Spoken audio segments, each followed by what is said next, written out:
Olá, Susana, obrigada por dar Olá. entrevista à Megafone. E eu começava por perguntar, sempre quis ser mãe? Ah, houve uma altura da vida que sim, mais nova, que queria muito ser mãe. Mas depois os anos foram passando e sem um relacionamento também estável, não é?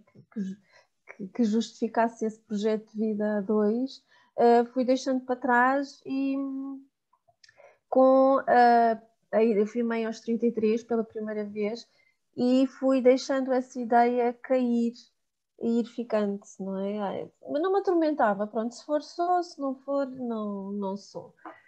Depois, quando conheci o meu marido e quando começámos a viver juntos, a dada altura já voltou a fazer todo o sentido e por isso é que temos cá estas duas crianças.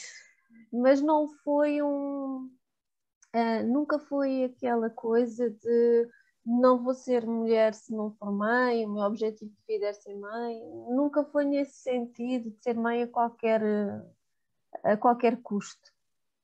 Isso não. E já vim com o marido, veio o Gabriel também, certo? Pai, eu sim, tenho o meu enteado, que na altura, quando nós nos juntámos, ele tinha 3 anos, agora já tem 17. E tem sido com ele que vamos chegando às etapas primeiro, depois quando formos lá com estes, já temos alguma experiência. Portanto, Mas sim, a nossa relação. de certa forma aqui a maternidade entrou com ele também, não é?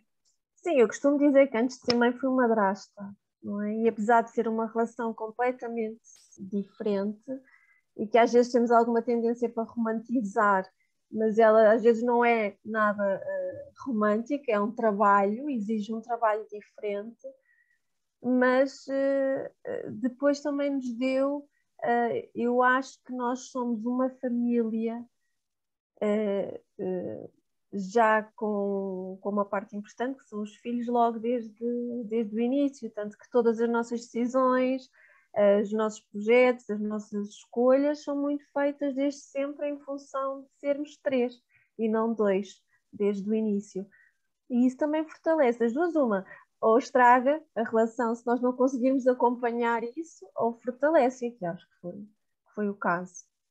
Há uma frase sua muito engraçada que diz: a maternidade é um constante exercício de humildade. Ou seja, nunca digas nunca. Nunca! Os nunca só se podem dizer antes de sermos mães, não é? E depois de sermos mães temos que ter aquela humildade de dizer, vai, eu disse nunca, mas eu não sabia nada disto, não é? Porque nós olharmos de fora para os filhos dos outros, para a forma como os outros vivem a maternidade, é muito fácil. E eu posso dar uma série de posso, não dou, mas poderíamos dar uma série de opiniões como é que a pessoa deve viver. Mas depois aquilo não lhe assenta. Não, a vida dela não tem nada a ver com a minha, os filhos são diferentes, e então eu sinto sempre que é bom eu ser humilde, não ter a mania que sei alguma coisa de especial, porque aquilo que eu sei é dos meus, e às vezes, e às vezes nem isso, não é? E termos essa capacidade de mudar de opinião também, de não nos sentirmos presas, porque ninguém nasce sabendo ser mãe. Temos o nosso instinto maternal, não é? Mas ninguém nasce a saber resolver todas as situações. E também podemos ter a humildade de dizer: eu achava que o meu caminho era por aqui, mas eu tentei, não deu, então eu vou por outro. Daí o exercício de humildade. Acho que a maternidade nos reduz à nossa insignificância. Nós não somos assim tão importantes no sentido de sabermos tudo e de termos que ser supra-sumos e não assumir os erros também, não é? Que ideias erradas é que tinha? Assim, situações em que tu disse antes de ser mãe: eu nunca vou fazer isto com Ah, o meu filho. eu tinha, eu tenho 2 irmãos e um deles, o mais novo, nasceu quando eu tinha 19 anos. E eu já fui ali um bocadinho mãezinha, fui muitas vezes com ela às consultas, tomei muito conta dele, aquelas coisas. Mas apesar de tudo, no final do dia ele ia para a minha mãe, não é? As birras, olha, toma lá. E eu achava eu achava, claro que há crianças mal comportadas, não é? E que há crianças difíceis de controlar, mas eu achava que as birras eram muito culpa dos pais. E eu olhava assim com alguma sobranceria uma criança a fazer uma birra no supermercado. Então, mas não consegues controlar essa criança, porquê? E eu acho isso eu acho que foi a parte em que eu disse, foste um bocado estúpida, com esse tipo de julgamento, de achar que uma birra é só fruto da educação, que não é de todo. Aliás, tenho uma filha muito birrenta. Felizmente nunca fizeram esses grandes espetáculos na rua, mas podiam ter feito. E eu iria sentir-me igualmente impotente, como sei que muitas mães se sentem para resolver isso. Acho que esse foi o grande, para além depois de outras questões que eu achei que fossem mais simples na maternidade, acho que julguei mais esse aspecto a criança, de olhar para uma criança e ela fazer uma birra e eu achar que que ela era mal educada. E isso não é verdade. Todos, O primeiro, todos. o primeiro contacto com a maternidade, no fundo, foi com o Gabriel e depois vêm os outros dois filhos. Como é que foram as gravidezes? Como é que correram? Olha, a Mariana, que é mais velha, que tem 9, foi uma gravidez um bocadinho assustadiça, porque eu tinha sofrido um aborto antes. A primeira vez que estive grávida, aos 3 meses, sofri um aborto. E essa foi outra. Eu considerei imensas coisas que poderiam acontecer durante a gravidez, mas nunca me ocorreu a questão do aborto. E então, na segunda gravidez, eu vivia com muito medo. Tinha sempre medo que acontecesse alguma coisa, que o bebê não desenvolvesse corretamente, que tivesse outro aborto. Pronto, foi uma gravidez que eu acho que só respirei por alguns segundos, não é? Porque depois a maternidade acontece, mas acho que só respirei quando ela nasceu. E que, ok, está aqui, está tudo bem, está a chorar, ok, já chorou, ótimo. A gravidez do Tiago, que é o mais novo, que vai fazer 7 no mês que vem,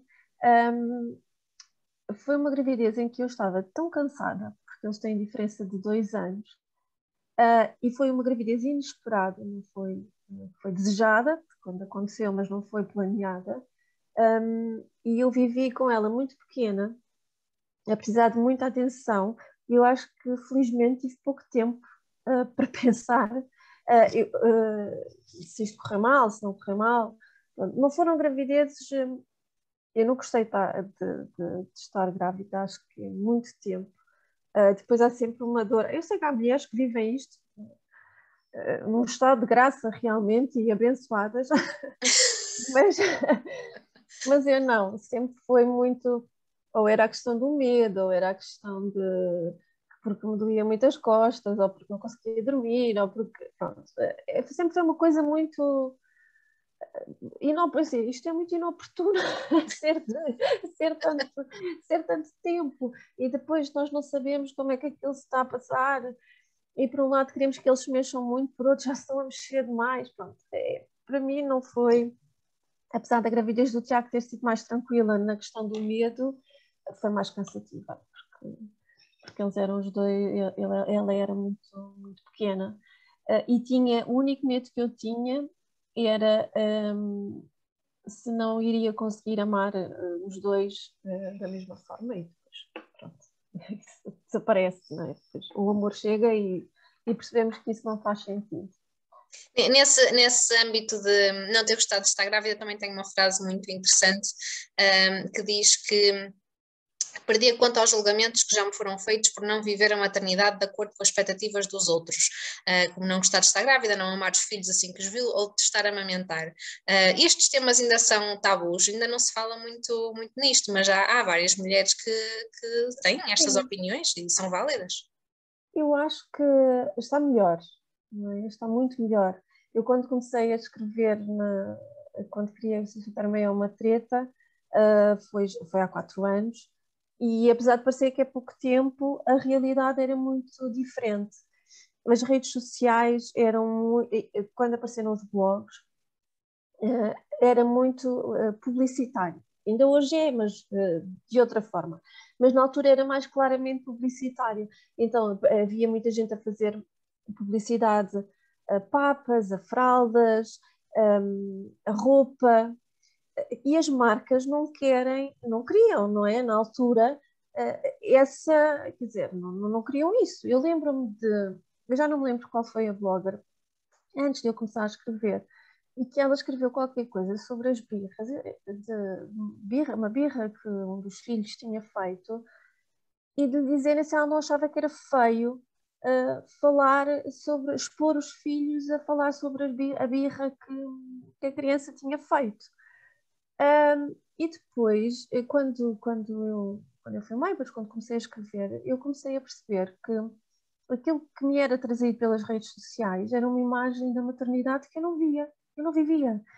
Claro, porque aquilo era basicamente uma fotografia e uma descrição fofinha da fotografia. Isso foi mudando.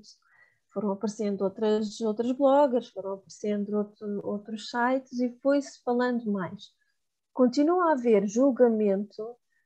hum, eu já não sinto da mesma maneira como senti ao princípio, que foi horrível do ponto de vista de tu não podes ser boa mãe por dizeres isso, tu não podes gostar dos teus filhos, como é que é possível não teres gostado de estar grávida, mas amas os teus filhos? São processos.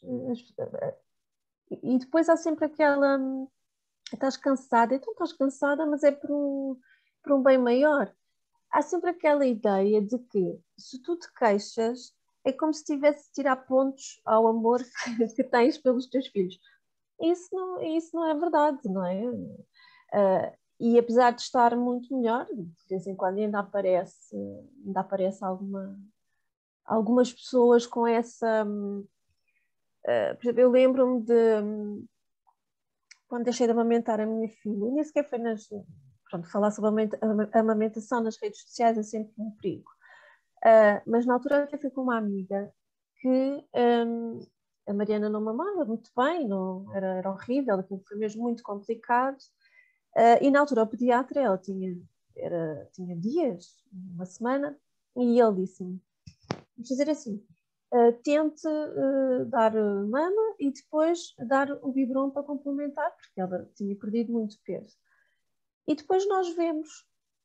Mas ele sempre foi, o pediatra sempre foi uma pessoa que colocou as decisões do nosso lado. Ele dá-nos caminhos, mas você é que sabe como é que se sente, como é que está a correr. Veja lá esta questão da depressão pós-parto, como é que se está a sentir, essas coisas todas. E aquilo era tão mau que eu ao fim do mês desisti. E depois eu disse ao pediatra, olha, não consigo, isto é horrível, eu vou só dar um leite adaptado. E a primeira coisa que essa minha amiga me disse foi, então desististe? Mas desisti do quê? De alimentar a minha filha? Não, eu não desisti. Eu encontrei um caminho que é bom para as duas, porque não era bom para ela, estava sempre enervada, e era mau para mim, que estava sempre frustrada e a sentir-me culpada, porque eu tinha uma ideia pré-feita que amamentar era uma coisa natural, que era pegar na criança, pô-la na mama e já está. Para mim isso era, de todas as questões que eu achei que poderiam correr mal, essa não era uma delas. Bastava ter leite. E como na maternidade me disseram que eu tinha muito leite, eu disse, maravilha, isto vai correr super bem. E correu super mal. E quando ela me diz, então desististe? Disse, não, eu não desisti, fiz uma escolha e é uma escolha absolutamente, até podia nem ter tentado. Não, mas podias ter feito isto ou aquilo. Disse, não, mas eu não queria. Eu queria resolver este problema. E eu sinto que há muito essa ideia de quando as mães não amamentam é porque desistiram ou são egoístas, porque não querem. Porque, quer dizer, o Tiago depois amamentei até aos 5 meses e apesar de ter sido fácil, não é? No caso dele, para mim nunca foi bom. Não é uma coisa que eu acho que seja maravilhosa. Para algumas mulheres é. E nós temos que aprender a perceber que Se não é bom e se também toma outra opção, é porque vai ser bom para eles, não é? Eu não tenho nada a ver, não é aquela mulher que dá mama ao meu filho, e acho que há muito essa dificuldade em perceber que as escolhas de uns não impactam nada na nossa vida, zero. Eu às vezes ficava estupefacta. Como é que me diziam certas coisas nas redes sociais? Eu pensava, mas eu estou a falar dos teus filhos ou dos meus filhos? Das minhas escolhas ou das tuas? Eu não percebo essa dificuldade. Mas pronto, está melhor, porque também as mães também começaram a sentir mais liberdade para falar, para se exporem. E acho que esse é um das grandes, daquilo que eu mais retiro das redes sociais e de se escrever nas redes sociais, é isso, é obrigada por tu dizeres, porque abre caminho para que nós também possamos dizer, e isso tem sido muito bom. Já falamos aqui da gravidez, que não foi um estado de graça, né? E os partos, como é que foram? Olha, eles nasceram os dois de cesariana, a Mariana, porque nunca tive sempre sentada, pronto, nem sequer havia possibilidade e foi programado. E eu entrei em pânico porque quando eu pensava, quando era mais nova e pensava em ter filhos, a questão do parto preocupava sempre, e acho que acaba por preocupar praticamente todas as mulheres, não é? Porque é um processo, ou é cirúrgico, ou é um processo um bocadinho selvagem, como eu costumo dizer. E eu fico assim um bocadinho ansiosa. Depois o meu obstetra disse, olha, ela não deu a volta, vamos ter que marcar a cesariana. E eu entrei em pânico e fui para a internet ler tudo o que havia para ler sobre cesarianas. Fui ler tudo, encontrei coisas horríveis de pessoas contra a cesariana, a dizer coisas, barbaridades. Pronto. E depois encontrei um site, que aliás que era o site do hospital onde eu tive os meus filhos, que dizia passo por passo como é que se realizava. Se chega, é anestesiada, depois isto, depois aquilo, e depois é cerca de 45 minutos para cozer, aquelas coisas todas, e eu disse, ok, é isto que vai acontecer. E no dia que ela nasceu estava extremamente calma e correu super bem.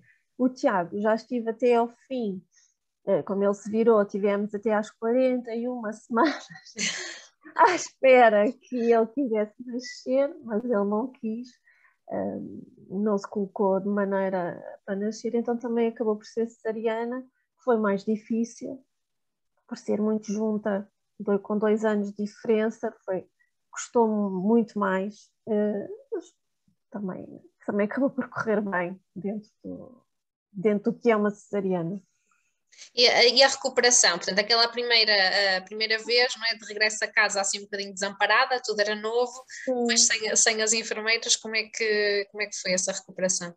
A primeira vez correu bem, eu não tive muitas dores. Não. A primeira vez correu bem, e depois eu também estava mais preocupada com a questão da amamentação. Correu bem no sentido físico, recuperei bem. Do Tiago já não, o Tiago tive muitas dores e tive quase 3 semanas até conseguir. Eu com a Mariana, ao fim de uma semana, já andava a levantar a cama, a fazer camas e aquelas coisas todas, armada e esperta. Com o Tiago, não, já tive que aceitar mais ajuda e que não podia, não conseguia. Foi mais difícil. Que momentos é que são assim mais difíceis, desgastantes do pós-parto a nível físico e a nível emocional? Olha, para mim foram coisas diferentes nas duas situações. No caso da Mariana foi muito complicada a parte da amamentação, que eu acho que se não tivesse tomado aquela decisão e ter tido aquele pediatra tão... Eu não sei se é moderno, se não é moderno, que lá está, que nos indicava vários caminhos e que está tudo bem com os caminhos que siga. E de eu ter tido também o apoio do meu marido de dizer faz aquilo que achares melhor, porque eu estava tão obcecada ao ponto que eu eu pesava a minha filha várias vezes por dia, porque como ela perdeu muito peso na maternidade e veio para casa, ela é um ratinho, tinha 2,7 kg, era assim uma coisa muito pequenina.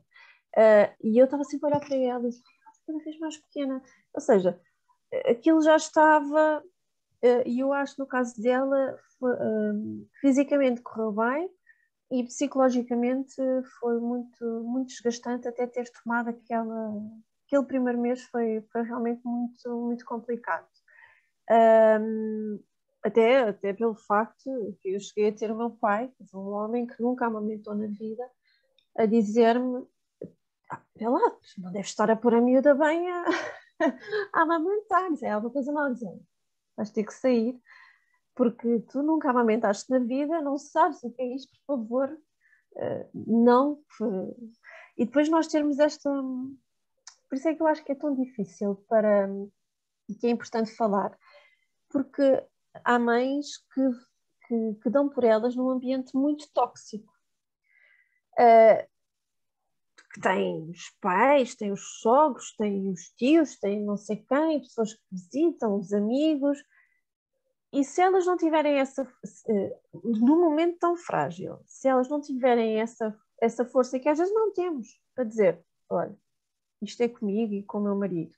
E se não tiverem também, que às vezes não há, um marido que tenha capacidade para dizer à mãe dele, por exemplo, à nossa sogra, olha mãe, não te metas. Não. Eu acho que muitas das depressões pós-parto também uma questão hormonal, mas também flui muito daí, desse ambiente muito tóxico. E já me estou aqui a esticar. Na parte de Tiago foi realmente mais físico, porque para além da cesariana me ter custado mais, também tinha a Mariana que já me exigia também atenção, tinha o Tiago que eu amamentei até aos 5 meses. Depois, quando o pai está uma semana e depois vai trabalhar, eu chegava a ter ele estar a amamentar e a Mariana estar a subir os móveis, a dizer olha para mim, olha para mim, porque eles depois também pedem atenção, não é? Ou eu decidi fazer-lhe o desfralde precisamente nessa altura que estava maluca e eu estar a amamentar e ela estava a pedir ir à casa de banho, foi mais desgastante fisicamente também, porque ela era muito pequena e eram dois, não é? Nessa altura. Sente que há uma Susana antes e uma Susana depois da maternidade? Sente que houve uma transformação? Sim, claramente. Além da parte óbvia de estar mais cansada, ter mais sono, menos paciência, essas coisas todas, sou completamente, não completamente diferente, mas sou muito focada na minha família, muito desejosa daquilo que é nós os 5, não é? Com o Gabriel, e disto que nós construímos, não é? De educarmos da nossa maneira, termos a nossa bolha que não está sujeita a opiniões de terceiros, tornei-me muito mais confiante nesse sentido. Eu tenho muita confiança, tenho muitas dúvidas, sinto muita culpa também. Sei que muitas vezes faço porcaria, mas tenho muita confiança na mãe que sou. E tenho muita confiança Isto tem sido um percurso, não é? E também é um percurso feito a dois, desde que éramos 3 com o Gabriel, não é? Que é da construção de uma família e de um caminho em que todos nos respeitamos, em que todos temos a nossa individualidade, mas que somos todos. Somos uma família, não é? E mesmo a nível de confiança, de autoestima, acho que cresci muito nestes últimos 14 anos em que estamos juntos, mas nestes últimos 9 anos em que sou mãe. Aquela coisa de não estou para aturar tretas, não é? Não estou para aturar. Não tenho. Porque o tempo é tão curto quando temos filhos, o tempo é tão curto. Aquilo que sobra para nós e para a nossa realização pessoal e para o nosso descanso, para namorar com o marido, para sair, é tão curto que eu não tenho espaço para mais nada, para coisas tóxicas, para me tentarem, para me chatear, não tenho. E isso foi realmente, veio com a maternidade, com a vida a dois. O que é importante mais importante é a nossa família, sempre. Para essa culpa de que fala, também contribui aquele ónus da sociedade de que tudo é culpa das mães, não é? Sim. Eu acho que eu costumo dizer que quando nasce uma mãe cheia de culpa. Já por si, a mãe natureza abençoou-nos com essa questão da culpa. O menino não come, o menino não dorme, é tudo a culpa da mãe. E nós já temos isso connosco. Muito porque as mulheres trazem, inevitavelmente, para elas muita da responsabilidade e do peso da parentalidade no seu todo, não é? E muitas vezes nós não deixamos os homens intrometer-se, os maridos intrometer-se nessa responsabilidade. Ou porque não sabe dar banho, ou porque não dá papa como eu, não veste como eu. Não. E nós também temos que trabalhar isso. Temos que. Não faz, toma conta igual, consegue igual. Mas nós, ao trazermos isso tudo para cima de nós, então a culpa também é sempre nossa. É desde a extinção dos pinguins, à constipação, não, é tudo nosso. A culpa é toda nossa. E depois nós já temos esse trabalho pessoal, não é? De, epá, deixa lá a culpa, amanhã fazes melhor, hoje gritaste, depois dás um abraço, hoje não te apeteceu estar sol, epá, mas estou tão cansada que vamos lá ver se eles se entretêm lá no quarto a fazer qualquer coisa. Essas pequenas culpas do dia a dia. E depois há a culpa da sociedade que espera sempre que a mãe saiba tudo, que a mãe faça tudo. Porque ninguém diz a culpa é do pai. Não dizem. Não, não, a culpa não é do pai. Ou ninguém diz ao pai, ninguém diz a um homem coisas que dizem às mulheres de escolhas que nós fazemos, ninguém questiona, porque partem do princípio que não foi o homem que escolheu, foi a mulher. Ou, então, mas vais pôr os miúdos nessa creche? Então, mas vais dar essa vacina? Tudo é questionado. Todas as decisões das mães são questionadas e os pais, pronto, andam soltos. Eu uma vez falei com um amigo meu, que eu escrevi um texto sobre a culpa, e ele disse-me assim: culpa? O que é isso? Eu disse, eu disse: vocês não têm culpa? Nunca sentiste culpa de nada com os teus filhos? Eu estou a ver. Mas estás a gozar ou estás a falar a sério? Eu estou a falar a sério. E sempre que eu falo de culpa, eu não vejo lá homens a dizer que se sentem culpados. Só vejo realmente as mulheres. Porque eu uma vez, em conversa com umas amigas, estávamos a falar e a sociedade quer que as mulheres, ou seja, a sociedade, em vez de nos dizer que nós podemos ser tudo, aquilo que quisermos ser, diz que nós temos que ser tudo. Nós temos que ser excelentes profissionais, ter uma carreira profissional fantástica, temos que ser super mães, temos que ser super amigas, temos que ser super amantes dos nossos maridos, temos que estar em forma, sempre cabelo, eu já estou cheia de cabelos brancos, sempre com os cabelos pintados, sempre arranjadas. Isso não existe, isso não existe. E acima de tudo a sociedade culpa-nos por tudo e por nada. Por amamentar ou por não amamentar, por estar grávida ou por não estar, por dar papa ou por não dar, quer dizer, porque a carrinha, eu lembro-me no início quando comecei a escrever, até a forma como se colocava a cadeirinha nos carros, aquilo gerava nos grupos de mães, aquilo, eu andei lá uma vez e saí de lá porque aquilo é uma loucura, não é? O pediatra, onde se leva as crianças, quer dizer, tudo. E depois há uns que acham uma coisa e outros que acham outra. E nós estamos ali no meio a levar assim todos os lados. Por isso o ideal é ter uma boa base mental, de muita confiança nas mães que somos e ter o apoio de quem? Há mães solteiras, claro, mas de quem vive a parentalidade connosco, não deixar que essa pessoa fique de fora.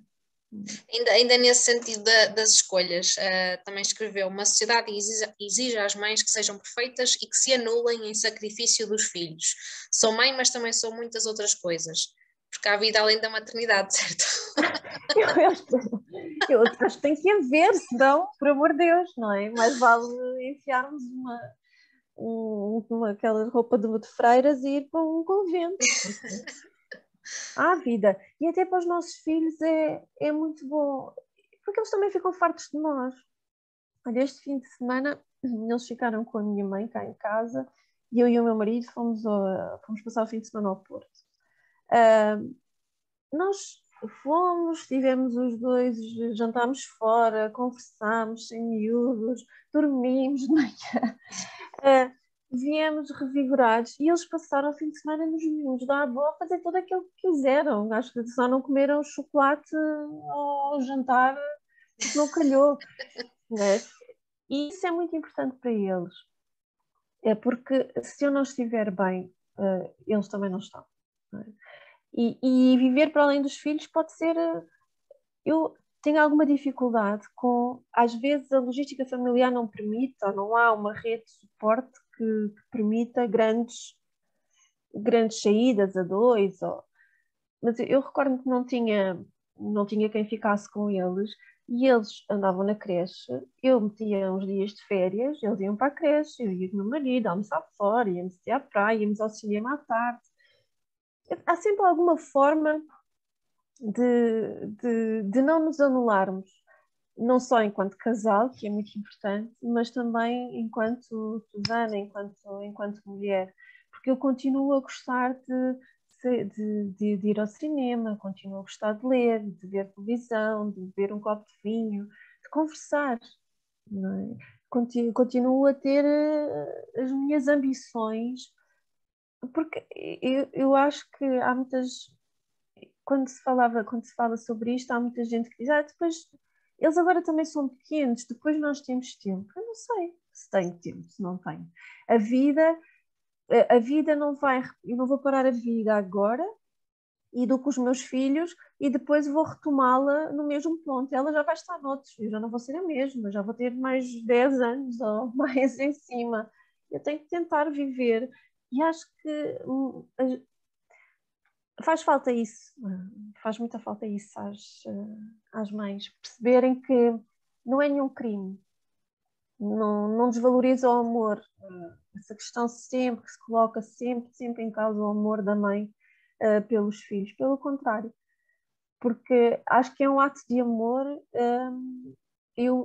ser eu para além da maternidade, é a parte mais importante da minha vida. Lá está, como dizíamos há pouco, eu sou eu esta porque sou mãe, não é? Mas não pode ser só a maternidade, não é? E é E muito para complicado. além de lhes mostrar a Susana completa, a pessoa inteira que é, que outros valores e que outros princípios é que gostava de lhes transmitir? Para os meus filhos,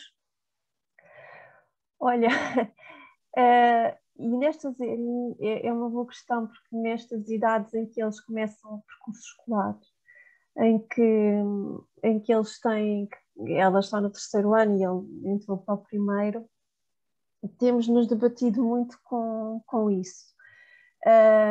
Porque tanto um como o outro são crianças muito, muito respeitosas do outro, não é? Não são crianças maldosas e que consigam aquela questão de maltratar o outro, nem que seja psicologicamente, dizer mal, essas coisas todas.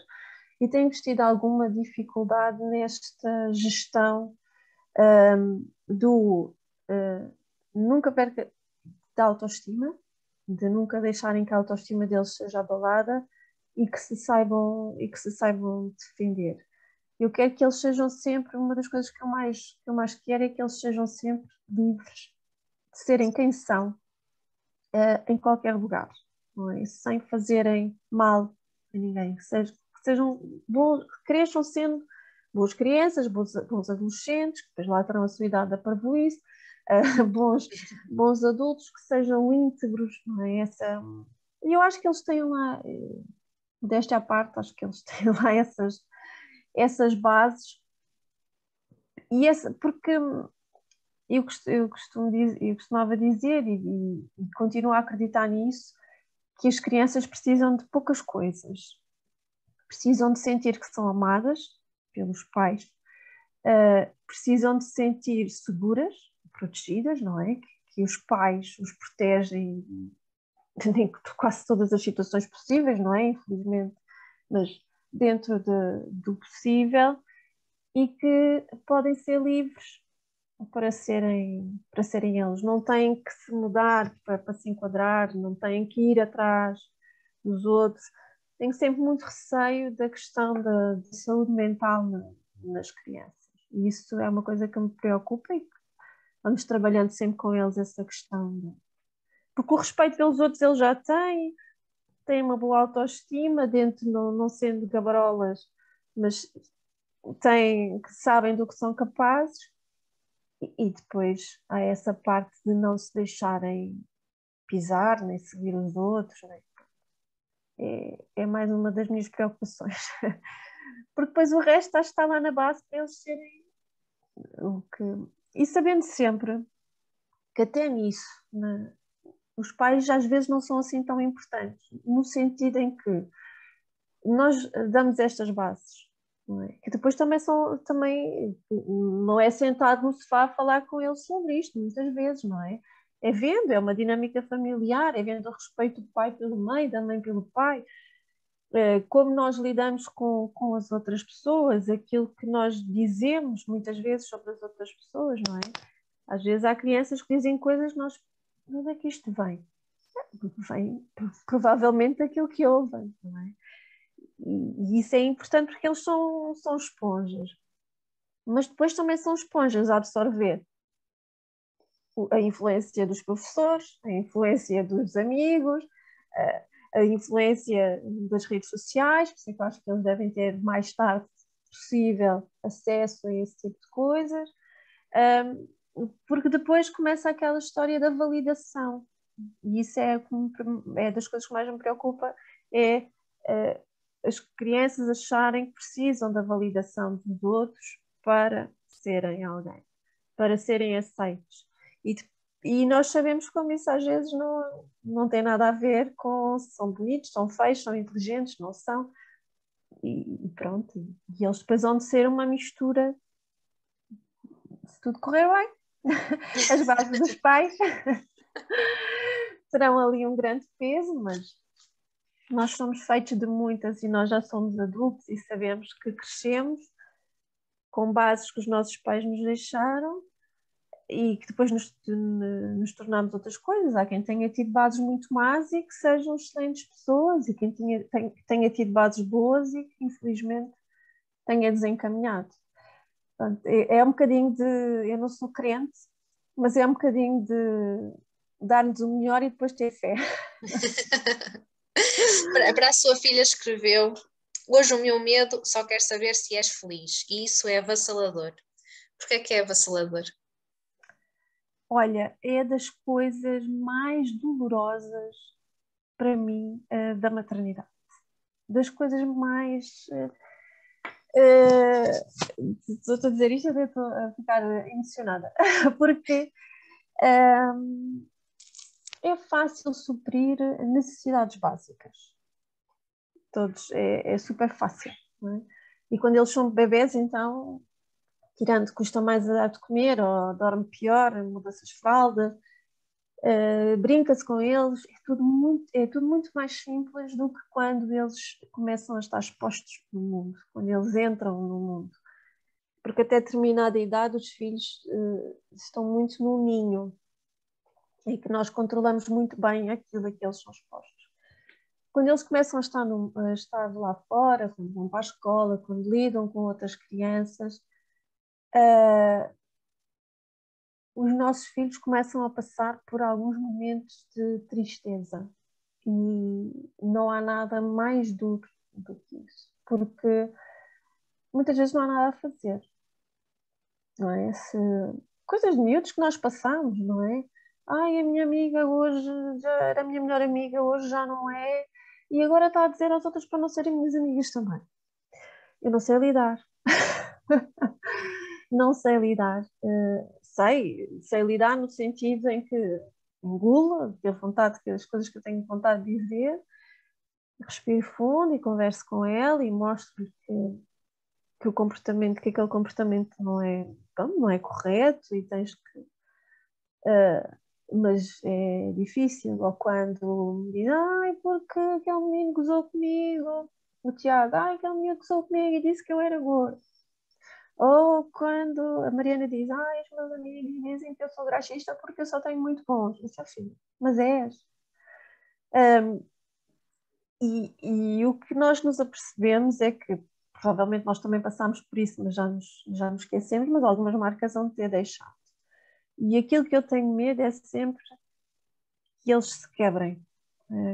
Quebrar no sentido de ficarem tristes, de serem crianças tristes, crianças sem autoestima, crianças deprimidas. E por isso é que eu digo que é avassalador a tristeza. Nós só queremos que eles sejam felizes, queremos que sejam saudáveis e só queremos que eles sejam felizes. Mas muitas vezes nem a saúde nem a felicidade depende de nós. E essa consciência é que. Eu uma vez perguntei à minha mãe como é que tu consegues viver com isso? E ela dizia, olha, ainda hoje é assim, eu preocupo-me com a vossa felicidade e vocês, eu sou mais velha, já tenho 42. Mas é realmente, para mim, de longe, de longe, de longe, a coisa mais complicada. Provavelmente, depois podem aparecer outras, não é? Aquelas preocupações depois de eles terem uma vida estável, feliz, em adultos, não é? Mas neste momento é não ser eu a controladora da felicidade deles. Susana, e o que é que os filhos já lhe ensinaram assim? O que é que eles ensinam? Pequena coisa. Além de me ensinarem a reciclar, não, a minha filha é fanática da reciclagem. Pronto, nós já fazíamos, mas agora noutra escala. Além de nos ensinarem as coisas, eles estão no mundo, os miúdos de hoje estão no mundo com acesso a imensas coisas que nós não tínhamos, não é? E a velocidade de aprendizagem deles é impressionante, mas no ponto de vista emocional, para já eu acho que são eles que me ensinam sempre a. Não direi a ser melhor mãe, mas a ter confiança na mãe que eu sou, porque isso é dito e por eles todos os dias, não é? Em ações, em palavras. Ensinam mais vezes dizem mais, olha, estás a gritar muito, mas tens que te acalmar, estás a falar muito, porque eles, eu sinto nos meus filhos que os meus filhos são respeitadores dos pais, não é? Mas têm muita liberdade, não têm medo, não é? Aquela questão de respeito ao medo, não têm medo dos pais, nem têm medo de nos dizer aquilo que sentem e conversam connosco e a minha filha muito comigo, principalmente, de tudo, de tudo. E esse amor incondicional, essa confiança em mim, tem sido uma aprendizagem. Vamos aprendendo juntos, não é?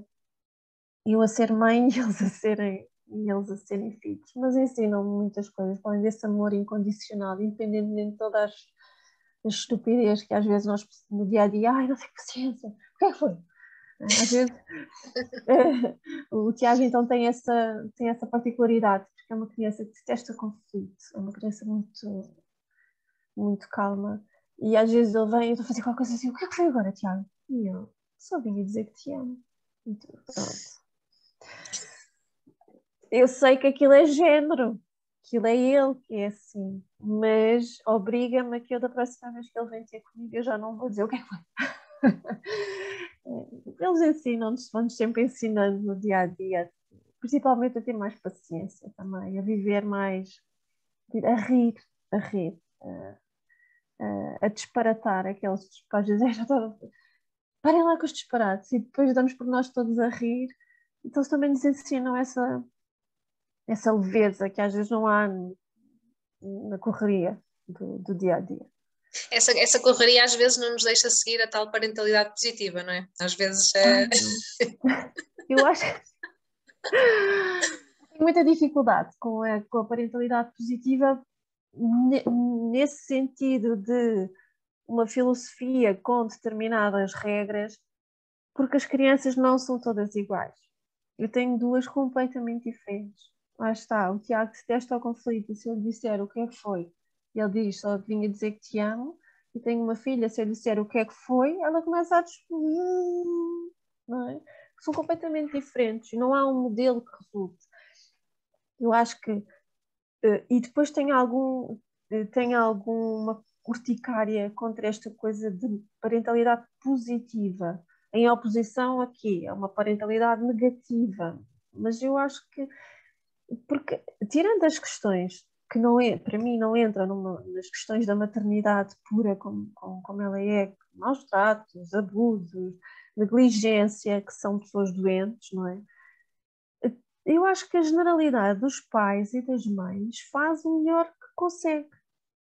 E às vezes não dá. E depois acho que todas essas filosofias de parentalidade positiva são filosofias de quem tem demasiado tempo livre, de quem tem uma vida mais fácil.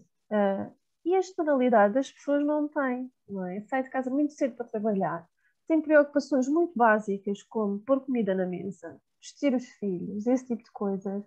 E então eu acho que muitas vezes acrescenta culpa, a tal culpa, onde ela não deve estar. Porque todos nós podemos querer aprender e querer fazer melhor e compreender, não é? Certos comportamentos e precisar de ajuda.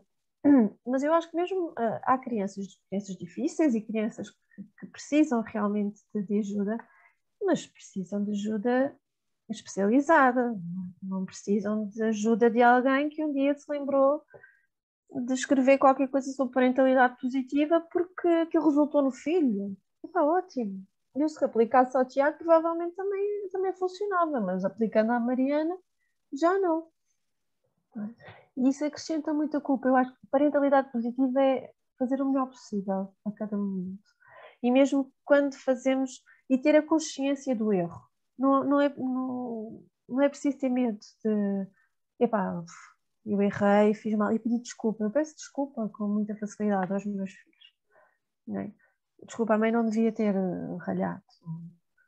Não devia ter falado assim, ou não estavas a fazer. Às vezes eles não estão a fazer nada de mal, mas nessa correria, não é? Que nós estarmos a fazer alguma coisa, não estavas a fazer. E eles perceberem que nós os respeitamos ao ponto de não sermos, agora desculpa aos filhos, Deus me livre. Eu não, eu peço-lhes desculpa sempre que é necessário. Depois eles também me pedem a mim, quando acham que é necessário. Não é?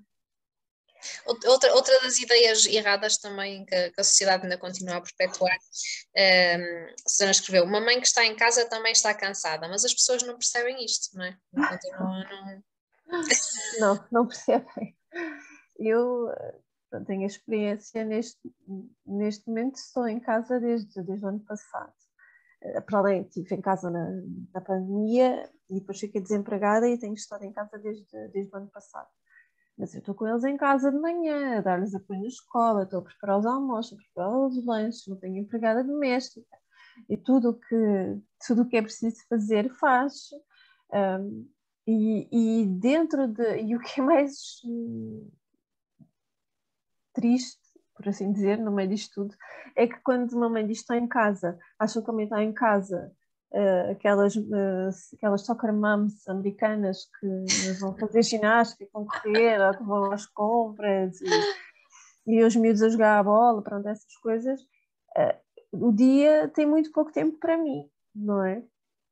Porque eles estão comigo até a hora do almoço, vou levá-los à escola e depois vou buscá-los ao final da tarde e seguimos para as atividades, não é? Uma mãe está sempre... a mãe estando em casa, a mãe trabalhando, também trabalhei fora de casa há muito tempo. A mãe está sempre cansada, ponto, não é? Está sempre cansada. E essa competição de quem é que está mais cansada do que quem, não vale a pena. Estamos todas. Ou seja, porque os deixamos nas creches às 7h30 da manhã e os vamos buscar às 7h30 da noite e andamos a correr, seja porque estamos em casa e temos que garantir que a casa e a família continua toda a funcionar, que não falta nada. Mas sim, uma mãe que está em casa é uma mãe desocupada, basicamente. E o que é que leva a criar, então, há 4 anos, o Ser Supermãe é uma treta? Olha, vem muito por isso de, na altura, olhar para as redes sociais e não me rever naquilo que se escrevia. E eu já ia partilhando algumas coisas com os meus amigos, só para os meus amigos. E na altura o meu marido estava muito cansado, o Tiago só começou a dormir bem aos 5 anos. Foi assim, 5 anos muito complicados. E eu disse, ninguém fala disto, mas ninguém diz que está cansado, ninguém tem sono, ninguém quer, é tudo maravilhoso. E na altura o meu marido disse, pá, escreve, tu gostas tanto de escrever. E lá está, com dois filhos pequenos, nós vamos nos anulando cada vez mais. E nessa altura tive uma situação no meu emprego que eu vim de licença de maternidade e o meu lugar na altura desapareceu, não é? Que é uma das coisas que também acontece muitas vezes às mães, não é? Que é o país precisa de crianças, temos uma taxa de natalidade muito baixa, mas as mães continuam a ser penalizadas no mercado de trabalho. Mas pronto, na altura isso aconteceu e eu fiquei tão desmoralizada com aquilo que estava a acontecer, estava tão cansada. E o meu marido dizia, mas tu gostas tanto de escrever, escreve, cria um blog, escreve. E eu comecei a escrever e pronto. Eu costumo dizer que foi para substituir doses de antidepressivos e comecei a escrever e pronto. E depois o feedback foi sendo tão bom e inesperado, porque eu achei que ia falar para mim e para os meus amigos, só que iriam-me ler noutro sítio, pronto. Mas esse feedback foi tão bom nesse sentido do tu dizes aquilo que eu não consigo dizer e tu começas a perceber que há uma comunidade de mães que se sentiam sós e que se sentiam erradas e culpadas, aquelas coisas todas, e é por isso que tenho mantido, não é? Que tenho mantido. Portanto, no fundo, o que lhe trouxe esta comunidade foi aqui alguma compreensão, algum apoio, não é? Uma forma até de ajudar indiretamente outras mães. Sim, eu acho que eu escrevo sendo egoísta e quando comecei a escrever para mim, para eu me. Porque, como eu sempre gostei muito de escrever e a forma como eu vejo a escrita tem muito a ver com essa libertação, É uma catarse, não é? Quase uma É catarse. uma catarse, exatamente. Se eu escrever, se eu tirar isto de mim, isto melhora, não é? Tanto que eu escrevo sempre aquilo que é a minha verdade, a minha realidade, nunca no sentido de dizer às outras mães o que é que elas devem fazer, o que é que elas devem sentir. E depois ajuda nesse sentido, perdão, de aquilo que eu sinto, aquela mãe também sente, ajuda-me a mim, porque afinal não estou assim tão maluca, e a outra mãe também, e muitas vezes gera-se nas caixas de comentários diálogos muito interessantes entre as mães que, que no fundo elas não estão, elas estão a oferecer ajuda emocional, não é? E isso é muito importante, muito importante. Então ontem escrevi qualquer coisa e alguém dizia espero que tenha noção do bem que nos faz. E eu disse, eu espero que tenha noção do bem que me faz, porque eu escrevo e ter tanta gente a ler aquilo que eu escrevo, independentemente de eu dizer, pá, hoje senti-me uma mãe de merda, não é? E isto hoje foi. E do outro lado não me julgarem, não é? E dizer, epá, algumas vezes que eu já senti isso. E hoje também me aconteceu isto. E eu acho que isto é muito importante. Para as mães, Essa partilha, não é? Essa partilha. sim, sim. Oh, Susana, e Acima de assim, tudo. conselhos e dicas para recém-mamãs, futuras mamãs. Eu já vi o posto Nunca lhe digas nunca, é um conselho que deixa. Que Sim. outros assim é que se lhe perguntassem, diria? Eu acho que, para além do nunca digas nunca, eu acho que aquilo que as mães mais precisam é as recém-mães, é de se afastarem delas pessoas tóxicas, não é? Para criarem uma bolha, não digo de amor, porque essa já existe, mas uma bolha de segurança à volta das suas decisões, para tomarem decisões sempre conscientes, mas decisões por elas e pelo companheiro, que tenham muita confiança nisso, que não tenham medo do instinto maternal, que é mesmo uma bússola. Muitas vezes nós percebemos que algo se passa com os nossos filhos, e ela guia-nos muito, o instinto guia-nos muito bem, muitas vezes até para procurar ajuda médica em muitas situações. E que tenham muita. Que se preocupem com o mais importante,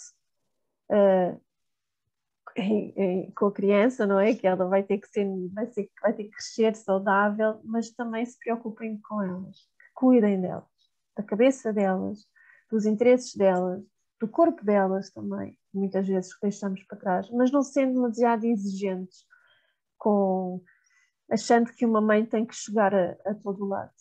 Cheguem onde é mais importante naquele momento. Depois amanhã logo se vê. Eu acho que esse peso todo de chegar a todo lado é isso que muitas vezes leva as mães num caminho muito, muito difícil de autoestima, de depressão, e que há muitas no pós-parto, principalmente. Obrigada, Susana. Oh, obrigada eu. Foi uma conversa muito boa.